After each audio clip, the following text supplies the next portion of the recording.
Hello दोस्तों, welcome to Doval talk. मैंने तो कसम खा ली है कि आप लोगों को रेलवे ग्रुप डी की तैयारी नहीं छोड़ने दूंगा। आखिरी टाइम तक आप लोगों को मोटिवेट करने की कोशिश करूंगा जब तक आपका एग्ज़ाम स्टार्ट नहीं हो जाता, क्योंकि इस बार आप लोगों के सिलेक्शन के बहुत हाई चांस है। और अब ये चीज़ रेलवे खुद कह रहा है कि हाँ भाई, इस बार आपका सिलेक्शन रेलवे ग्रुप डी में हो जाएगा। आप पढ़ाई तो करो, आप एग्ज़ाम को तो दो। और यार, इसके बदले में मुझे कुछ नहीं चाहिए, आप बस इस चैनल को सब्सक्राइब कर लो, यही मेरे लिए बहुत है। तो चैनल को ध्यान से सब्सक्राइब कर लेना।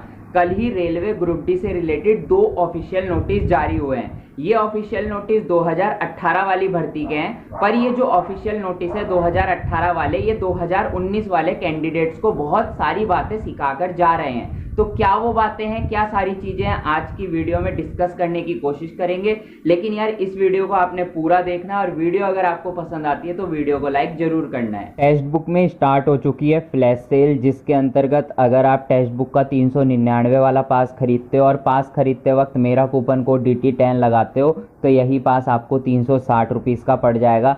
360 रुपीज़ में पूरे 1 साल की वैलिडिटी आप लोगों को मिल जाएगी, जिसके अंतर्गत आप सभी एग्ज़ाम के लिए मॉक टेस्ट लगा सकते हो। चाहे आप NTPC एग्ज़ाम की तैयारी करते हो, चाहे आप ग्रुप डी एग्ज़ाम की तैयारी करते हो, चाहे आप इंडिया में किसी भी गवर्नमेंट एग्ज़ाम की तैयारी करते हो। और अब टेक्स्ट बुक ने अपने मॉक टेस्ट बहुत ज़्यादा अपडेट कर दिए हैं। इन्होंने 102 न्यू मॉक टेस्ट भी ऐड किए हैं, जो कि 2022 के एग्ज़ाम्स के पैटर्न पर बेस हैं। और ये मॉक टेस्ट खास करके इन्होंने NTPC CBT 2 एग्ज़ाम के लिए ऐड किए हैं। और अब तो एग्ज़ाम स्टार्ट होने ही वाला है, इसलिए आपको ज़्यादा से ज़्यादा मॉक टेस्ट लगाने की ज़रूरत है। इसका लिंक मैंने डिस्क्रिप्शन में दिया है, आप बाय कर सकते हो। कल रेलवे ने भोपाल जोन के लिए एक ऑफिशियल नोटिस जारी किया है, जिसमें रेलवे ने कट ऑफ को थोड़ा कम किया है और स्टूडेंट्स को बुलाया है कि भाई DV और मेडिकल में आओ, क्यों नहीं पहुँच रहे हो, हमने कट ऑफ कम कर दिया, अब तो आकर सिलेक्शन लो।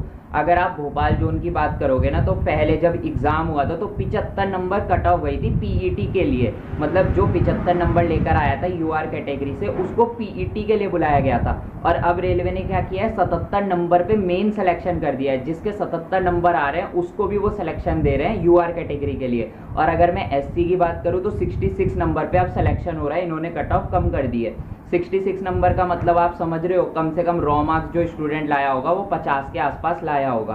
तो 50 नंबर तक में रेलवे सिलेक्शन दे रहा है, लेकिन स्टूडेंट वहाँ पर नहीं पहुँच रहे हैं। अब स्टूडेंट पहुँचेंगे भी कहाँ से, 2018 का एग्ज़ाम है और इसकी जो पैनल लिस्टें जारी हो रही है वो 2022 तक हो रही है। अभी तो ये एक पैनल लिस्ट और आई है। अभी हो सकता है कि अगर स्टूडेंट यहाँ पर ना पहुँचे तो ये और कट ऑफ को कम करके फिर से स्टूडेंट को बुलाएंगे और कहेंगे कि आके सिलेक्शन लो। तो आपने कभी ये चीज़ सोची है कि क्यों हो रहा है? 2022 में जब इतनी ज़्यादा बेरोजगारी है, स्टूडेंट्स को इतनी ज़्यादा नौकरी की ज़रूरत है, सरकारी नौकरी के बहुत ही लाले पड़े हुए हैं, और इस टाइम पे भी इतनी कट ऑफ रेलवे कम कर रहा है और स्टूडेंट वहाँ DV मेडिकल के लिए नहीं पहुँच रहे हैं। तो ये सारी चीज़ें इसलिए हो रही है क्योंकि रेलवे अपनी भर्ती में बहुत ज़्यादा डिले करता है। 2018 में एग्ज़ाम तो ले लिया, लेकिन कहीं ना कहीं ज्वाइनिंग देते देते इन्होंने 2022 लगा दिया। और यही चीज़ें आपको 2019 वाली भर्ती में भी देखने को मिलेगी ही मिलेगी। ये तो सिर्फ ज्वाइनिंग की बात है कि ज्वाइनिंग इतना लेट हो रही है तब स्टूडेंट नहीं पहुंच रहे हैं, और यहाँ तो 2019 वाला एग्ज़ाम ही इतना लेट हो गया। 2019 में फॉर्म भरा गया था ग्रुप डी का, 2022 में जाके आपका एग्ज़ाम होगा। ज्वाइनिंग की बात करूं तो कहीं ना कहीं 2023 के लास्ट तक या 2024 तक आपको मिलेगी। तो क्या आपको लगता है सब स्टूडेंट्स ने वेट किया होगा? हाँ, मान सकता हूँ आपके घर की स्थिति अच्छी होगी, आप पिछले 3 साल से तैयारी कर रहे हो, लेकिन सबके घर की स्थिति एक जैसी तो नहीं होती। बहुत सारे स्टूडेंट ऐसे भी होंगे जिन्होंने 2019 में जब फॉर्म निकला था ग्रुप डी का, इतनी सारी वैकेंसी देखकर ये सोचा होगा कि चलो इतनी सारी वैकेंसी आई है, इसकी तैयारी कर लेता हूँ, 1-1.5 साल तैयारी करता हूँ, एग्ज़ाम को दूंगा और नौकरी पा लूंगा। लेकिन यार 1.5 साल कहाँ, यहाँ तो 3 साल हो गए। स्टूडेंट रुका होगा, 6 महीने रुका होगा, साल भर रुका होगा, 2 साल रुका होगा, लेकिन जब उसने देखा यार एग्ज़ाम ही नहीं हो रहा है, तो कहीं ना कहीं या तो वो किसी और एग्ज़ाम की तरफ निकल गया, या फिर उसने प्राइवेट जॉब पकड़ ली, या अपना कोई काम देख लिया। और इस बीच हमारे देश में ऐसी ऐसी चीज़ें हुई है जिसमें लोगों की नौकरियां तक गई है, लोगों के घर की स्थिति तक खराब हुई है। बहुत सारे आप में से ऐसे स्टूडेंट होंगे जिनके पापा मम्मी जो है प्राइवेट जॉब करते होंगे। मोस्टली ऐसे ही होंगे जिनके प्राइवेट जॉब वाले ही होंगे, क्योंकि railway group D, SSC, MTS in exam की तैयारी वही करते हैं जो ज़्यादा इतने अच्छे घर से नहीं होते, इतने स्ट्रांग नहीं होते। तो अभी क्या हुआ था कि बीच में कोविड आया था, 1-2 साल कोविड रहा, उसमें आपने देखा कि बहुत सारे प्राइवेट नौकरी वालों की नौकरियां चली गई। तो आप में से बहुत सारे ऐसे भी होंगे जिनके घर वालों की भी नौकरी गई होगी या जिनके रिश्तेदारों की नौकरी गई होगी। तो ये जो दौर गया है ना 2019 से 2022 के बीच का, ये काफी बुरा गया है, खास करके 20-21 वाला, क्योंकि उस टाइम पर कोविड था, सभी परेशान थे। और जो स्टूडेंट बैठा हुआ था ग्रुप डी एग्जाम के भरोसे, उसको भी अपनी तैयारी छोड़नी पड़ी कोविड की वजह से, सिर्फ और सिर्फ कोविड की वजह से, क्योंकि वो परेशान हो गया। कईयों के तो घर पे कोविड हो गया, बीच में उन्होंने तैयारी छोड़ी, फिर तैयारी से दूर हुए, फिर वो तैयारी में आए, फिर उन्होंने देखा यार एग्जाम अभी भी नहीं हो रहा है, वो फिर तैयारी से दूर हो गए।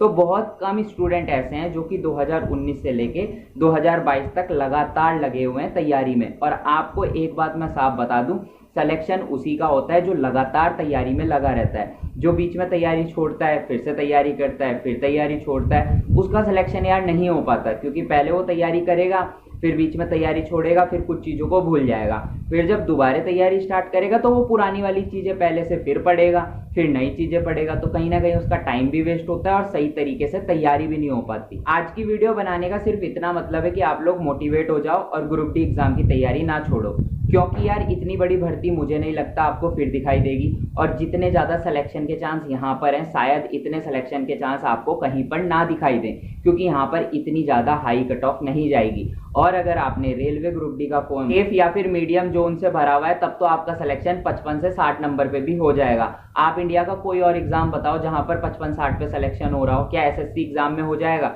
या स्टेट के किसी एग्जाम में 55-60 में सिलेक्शन हो जाएगा? नहीं होगा यार सिलेक्शन। और बाई चांस अगर 55-60 पे सिलेक्शन हो भी गया तो पेपर का लेवल बहुत ज्यादा डिफिकल्ट आएगा, या तो वो 12th लेवल का पेपर होगा या ग्रेजुएशन लेवल का पेपर होगा, उसी लेवल के वहां पे क्वेश्चन आएंगे। इतने हार्ड क्वेश्चन आएंगे कि स्टूडेंट के 50-55 नंबर भी ना आ पाए, तब जाके वहां 50-55 पे सिलेक्शन होगा। लेकिन यहाँ पर एक तो आपका 10th लेवल का एग्जाम है, 10th लेवल से ऊपर तो क्वेश्चन जाएगा ही नहीं, इस चीज को आप लिख लो। बहुत सारे स्टूडेंट ये भी बोल रहे थे एनटीपीसी का पेपर हार्ड आ रहा है, जो कि लेवल 4 लेवल 6 का हुआ था। तो यार वो तो हार्ड आएगा ही, लेवल 6 की पोस्ट है, वो स्टार्टिंग में 55 से 60 हजार सैलरी मिल जाएगी। और लेवल 4 का भी ठीक ठाक आना था भाई, वहां पे सैलरी भी तो कितनी अच्छी मिल रही है, पेपर भी उसी हिसाब का लेंगे। लेकिन यार ग्रुप डी लेवल की पोस्ट है, आपको पता है यहाँ पर इतना हाई नहीं देंगे। और साफ साफ रेलवे ने अपने नोटिफिकेशन में बोला है 10th लेवल के क्वेश्चन आने हैं, आप 10th लेवल की पढ़ाई करके चले जाना, चाहे आप एनसीईआरटी पढ़ लो या फिर जो बहुत सारी बुक्स हैं ग्रुप डी लेवल की बनी हुई उनको पढ़ लो, और सिंपल सिंपल बेसिक पढ़ लो। ज्यादा हाई लेवल के क्वेश्चन करने की जरूरत ही नहीं है। देखो आपके एग्जाम में हाई लेवल के क्वेश्चन 1-2 तो आएंगे, ऐसा तो होता नहीं है कि 1-2 भी ना आए। अगर 100 नंबर का पेपर है तो कम से कम 15 से 20 क्वेश्चन तो हार्ड वो डालेंगे ही डालेंगे,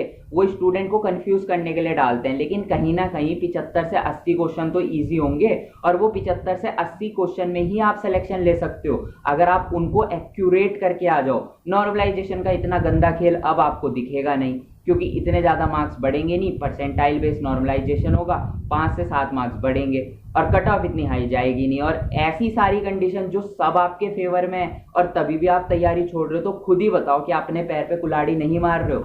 आज भी 2018 वाले एग्जाम की पैनल लिस्ट पे पैनल लिस्ट आ रही है, रेलवे खुद बुला रहा है स्टूडेंट को कि आओ नौकरी करो, पर स्टूडेंट नहीं जा रहा है। क्यों जाएगा भाई? क्योंकि वो कहीं ना कहीं लग चुके हैं, कहीं ना कहीं वो सेटल हो चुके हैं, या तो प्राइवेट जॉब कर रहे हैं, उन पे तैयारी करने का इतना टाइम नहीं, और प्राइवेट जॉब भी अच्छी खासी कर रहे हैं जहां उनको 60-70 हजार तक मिल जा रही होगी सैलरी, तभी तो नहीं जा रहे हैं ग्रुप डी में। या उनका अपना कोई बिजनेस होगा, या फिर वो कहीं ना कहीं सरकारी नौकरी में ही लग गए होंगे।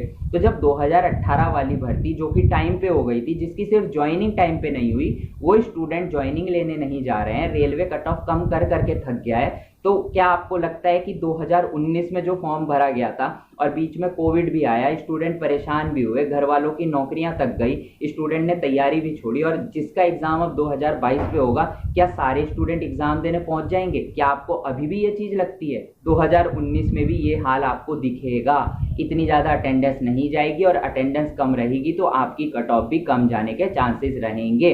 अब कट ऑफ कम रहेगी इसका मतलब ये नहीं है कि आप पढ़ो ही मत, आप ये सोचो कि मैं 50 नंबर लेकर आ जाऊं। मान लो आपका 50 में सिलेक्शन हो भी जाता है, लेकिन उसके लिए टारगेट तो आपने 70 का बनाना पड़ेगा ना। जब 70 सोच के जाओगे तभी तो कहीं ना कहीं 60-65 नंबर आएंगे।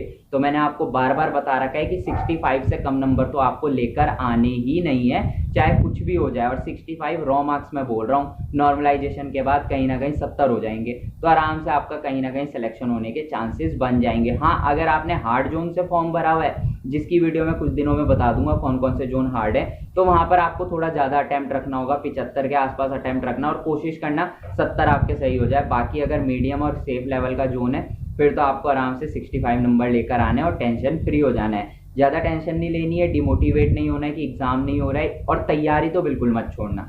इस बार सिलेक्शन होने के मैक्सिमम चांसेस है। बाकी मिलते हैं अपनी नेक्स्ट वीडियो में, तब तक के लिए बाय।